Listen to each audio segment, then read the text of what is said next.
বিসমিল্লাহির রহমানির রহিম। সুপ্রিয় দর্শক, অনেক অনেক শুভেচ্ছা জানাচ্ছি রিনেস কিচেন থেকে। আসসালামু আলাইকুম।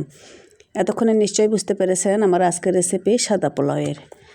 আমার আজকের রেসিপিতে পোলাও সাদা এবং ঝরঝরে হওয়ার কিছু টিপস শেয়ার করব আপনাদের সাথে। আশা করছি ভালো লাগবে। ভিডিওটি ভালো লাগলে একটা লাইক দিতে ভুলবেন না, সেই সাথে চ্যানেলটি সাবস্ক্রাইব করে নেবেন। আর ফেসবুক পেজ থেকে যারা দেখছেন প্লিজ পেজটি ফলো দিয়ে রাখবেন আর ফ্রেন্ডস আর ফ্যামিলির সাথে শেয়ার করবেন।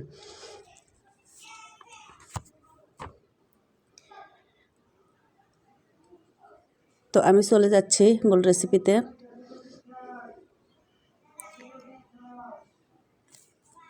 রান্নার পাত্রটি গরম হতে দিয়ে আমি 1/3 কাপ সাদা তেল নিয়ে নিলাম আর 1 কাপ পেঁয়াজ আমি এখানে বেরেস্তা করে নিব গোল্ডেন হয়ে আসা পর্যন্ত। তো আমি কিছুটা পেঁয়াজ তুলে নিচ্ছি। পেঁয়াজের বেরেস্তা পারফেক্ট হয়েছে, আমি তুলে নিচ্ছি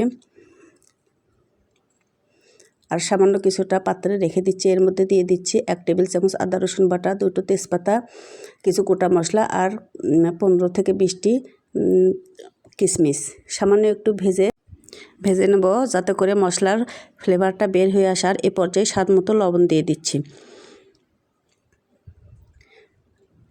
আর এ পর্যায়ে দিয়ে দিচ্ছি আগে থেকে পরিষ্কার করে ধুয়ে পানি ঝরিয়ে রাখা শুকনো চালগুলো আমি মশলার সাথে ভালো করে একটু সময় নিয়ে ভেজে নেব।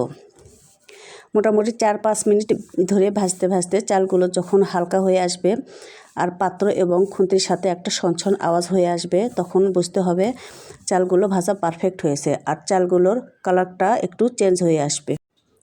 আমি এখানে 4 পট চাল ইউজ করেছি আর সেম পটে আমি পানি মেপে নিয়েছি। 4 পটে 8 পট পানি হয়, আমি এখানে 7 পট পানি নিয়েছি এবং পানিটা অবশ্যই ফুটন্ত গরম পানি হতে হবে। আর নতুন চালের ক্ষেত্রে একটু পানির পরিমাণ কম হয়, কিংবা যত বেশি চাউলের পরিমাণ বেশি হয় পানির পরিমাণ তত কম হয়। তো এভাবে আমি ঢাকনা খুলে কিছুক্ষণ রান্না করে নেব। আর এই পর্যায়ে 1 টেবিল চামচ গুঁড়ো দুধ দিচ্ছি। পানি আর চালটা সমান হয়ে আসা পর্যন্ত আমি ঢাকনা খুলে নেড়েচেড়ে রান্না করে নেব।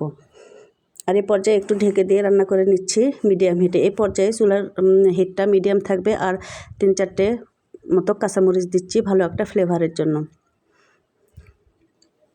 আবারও আমি ঢাকনা দিয়ে কিছুক্ষণ রান্না করে নেব মিডিয়াম থেকে স্লো হিটে। ঢাকনা খুলে আবার আমি আলতো করে একটু নেড়ে চেড়ে দেবো উপর থেকে নিচে। খুব বেশি নাড়াচাড়া করা যাবে না। তো আলতোভাবে এভাবে একটু নেড়ে চেড়ে আমি আবার ঢাকনা দিয়ে দমে রাখবো 5 মিনিটের মতো।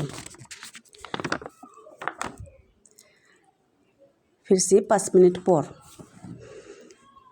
তো আর একটু আমি চেলে নিচ্ছি পোলাওগুলো।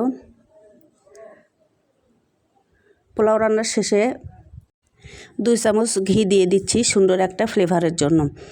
থাকলে এটা দিতে পারেন, ফ্লেভারটা কিন্তু বেশ আসবে।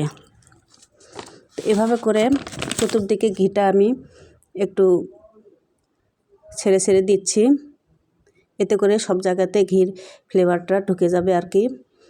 তো আর এ পর্যায়ে পেঁয়াজের বেরেস্তা উপর থেকে ছিটিয়ে দিচ্ছি। পেঁয়াজের বেরেস্তা দিয়ে আমি পোলাওটা ঢাকবো না, কারণ বেরেস্তা ঘেমে উঠে পোলাওয়ের কালারটা সাদা থাকে না, কালচে হয়ে যায়। তো এভাবে আমি পরিবেশন করে নেব। এখন গরম গরম পরিবেশনের পালা। মাশাআল্লাহ, দেখতে পাচ্ছেন আমার পোলাওটা কেমন ঝরঝরে এবং সাদা হয়েছে। আশা করি আজকের ভিডিওটা ভালো লাগবে।